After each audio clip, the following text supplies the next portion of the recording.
Welcome back to the show, everyone. Today, we're going to take a deep dive into the fascinating and controversial world of Michael Larson. You know, the guy who kind of took the game show Press Your Luck by storm back in 1984, Oh, yeah. winning over $110,000. Big money.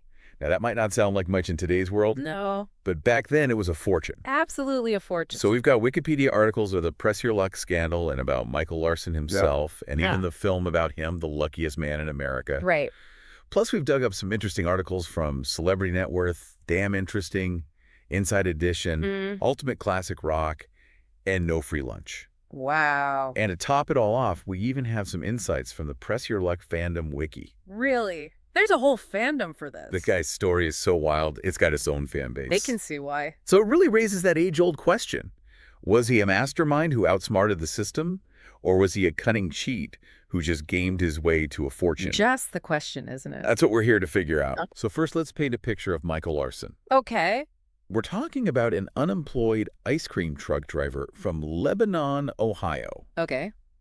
A guy who, according to his own brother, didn't really appreciate honest hard work. Interesting. And according to his wife at the time, he practically went into a trance while studying game show patterns. Oh, wow. It sounds like he was obsessed with cracking the code, Oh. finding that loophole that would lead him to the big bucks. Yeah. So how does Press Your Luck fit into all of this? Right. Well, this game show was all about taking risks for big rewards. Okay. Contestants would spin a giant electronic board with squares.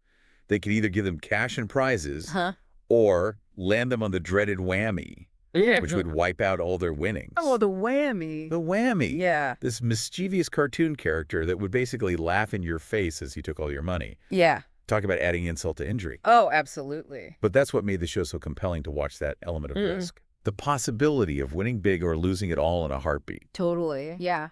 Larson was captivated by the show, Okay. but not just for the entertainment value. Uh-huh. He saw it as a challenge, a puzzle to be solved. Interesting. He started recording episodes on his VCR Ah.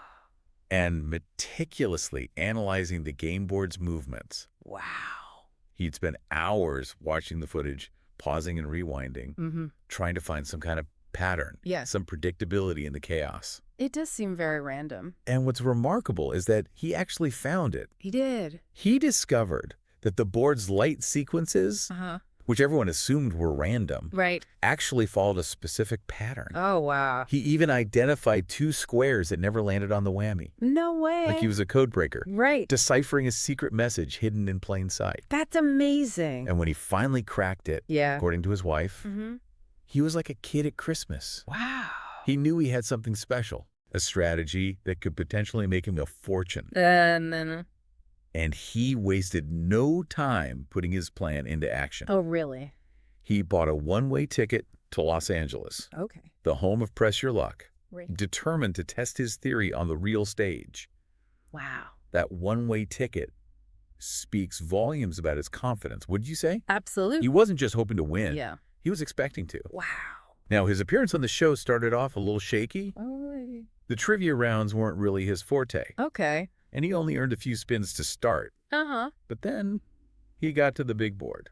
And that's where things got interesting. Yeah, with just a handful of spins, Larson stepped up to that iconic Press Your Luck board. Right? And what followed was, for lack of a better word, legendary. He just kept hitting those whammy-free squares, Yeah. racking up cash and prizes with an almost eerie precision. And I remember some of those squares awarded him additional spins. So he was able to maintain control of the board for what felt like an eternity. It must have been crazy in the studio, Oh, yeah. like everyone holding their breath. Yeah. The host, Peter Tomarken, was practically pleading with Larson to stop to cash out while he was ahead.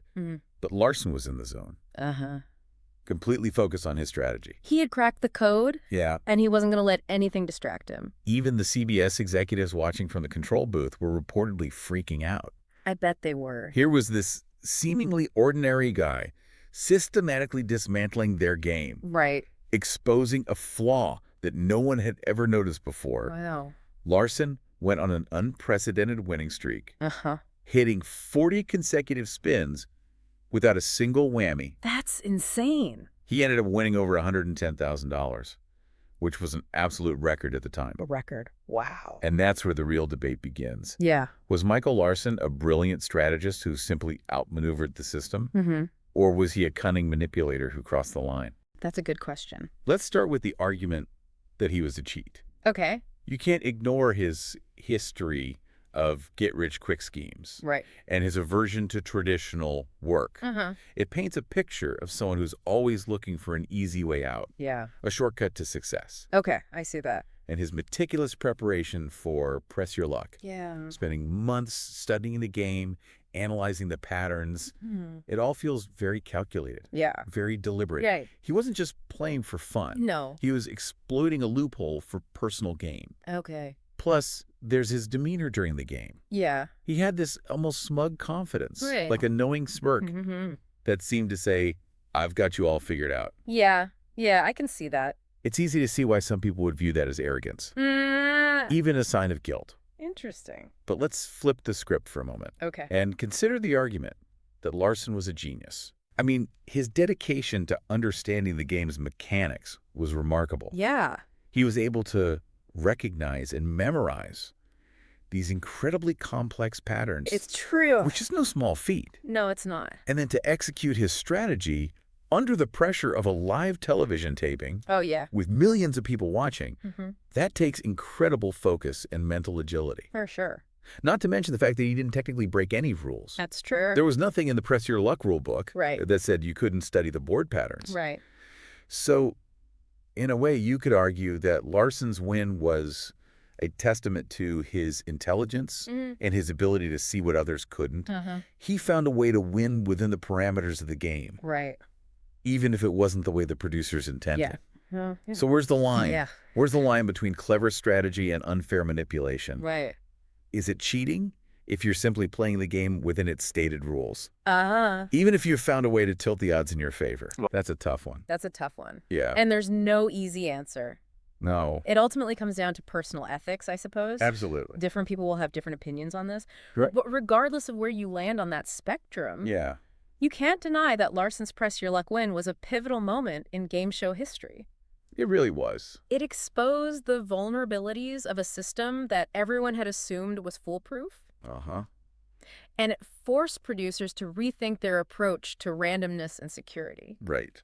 They had to adapt and evolve Yeah. to make their games truly random and Larson-proof. Uh-huh.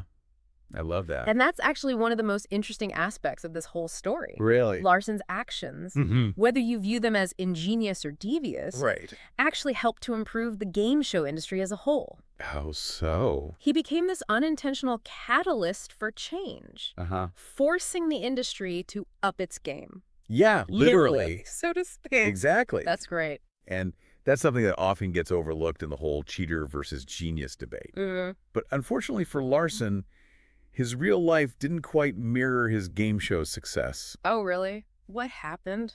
It's almost tragic, really. Here's a guy who cracked the code of a popular game show, walked away with a small fortune, and what? Yeah, it's like he was so focused on beating the system that he forgot how to actually live in the real world. There's a lesson in there somewhere, isn't there? Even with incredible intelligence and a knack for strategy, it's still possible to make bad decisions, to fall prey to temptation. And in Larson's case, those bad decisions led him down a dark path. He ended up fleeing Ohio while under investigation for fraud and spent his remaining years living in Florida under an assumed name.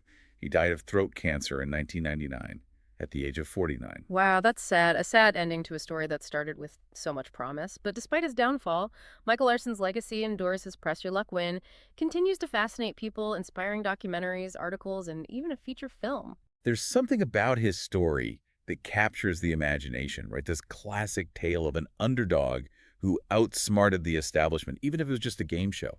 I think it speaks to that universal desire we all have to find a way to beat the system, to come out on top, whether it's through hard work, ingenuity, or maybe even a little bit of cunning. Larson's story forces us to confront our own beliefs about what's acceptable, what's fair.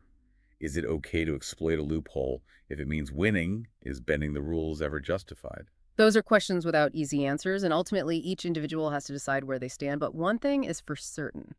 Michael Larson's Press Your Luck saga continues to be a relevant and thought-provoking topic even decades later. We started this deep dive asking, was Michael Larson a grifter or a gifted visionary? And honestly, after reviewing all this material, I'm not sure we have a definitive answer. Yeah. He's a complex individual driven by ambition and a desire for recognition, but also prone to poor judgment and questionable choices. And perhaps that's the most important takeaway from this whole story. Life is rarely black and white. People are complicated, their motivations are multifaceted, and their actions often have unintended consequences. Yeah, the Michael Larson story reminds us that there's often more to the story than meets the eye, and it challenges us to think critically about the choices we make and the potential impact those choices can have both on ourselves and the world around us. So the next time you find yourself facing a system you think you can beat, remember the tale of Michael Larson, weigh the potential rewards against the risks, consider the ethical implications, and remember that even the most carefully crafted plans can go awry. Thanks for joining us on this deep dive into the fascinating and ultimately tragic world of Michael Larson. Well, until next time, keep questioning, keep exploring, and maybe just maybe press your luck.